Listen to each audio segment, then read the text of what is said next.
సోదరులందరికీ నమస్తే అండి. సార్ మీ పేరండి? మడికి శ్రీను. ఏ ఊరండి? కోనసీమ జిల్లా రామచంద్రపురం మండలం మాలపాడు విలేజ్ అండి.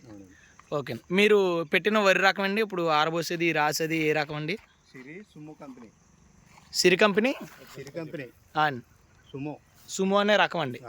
మీరు మొన్న అమ్మారు కదండి, అవి ఏ రకంగా దిగుబడి ఏ రకంగా వచ్చిందో ఒకసారి చెప్తారండి? 75 కేజీలు అయితే 70 వచ్చిందండి. క్వింటాల్లో అయితే 52 వచ్చింది. 52 క్వింటాల దిగుబడి వచ్చిందండి మీకు. ఓకే అండి. మీరు దీని గురించి రైతులకి ఏం చెప్దాం అనుకుంటున్నారండి? ఇది అయితే బెస్ట్ క్వాలిటీ అండి.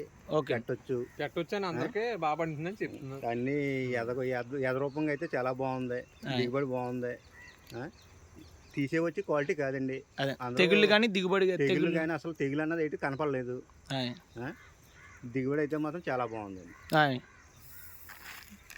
దిగుబడి అయితే మీకు 52 క్వింటాలు వచ్చిందండి. 52 క్వింటాలండి. 70 కేజీలు 70 వచ్చిందండి. 75 కేజీలు కాటాల బస్తాలకు అయితే 70 బస్తాలు దిగుబడి వచ్చిందండి. ఓకే.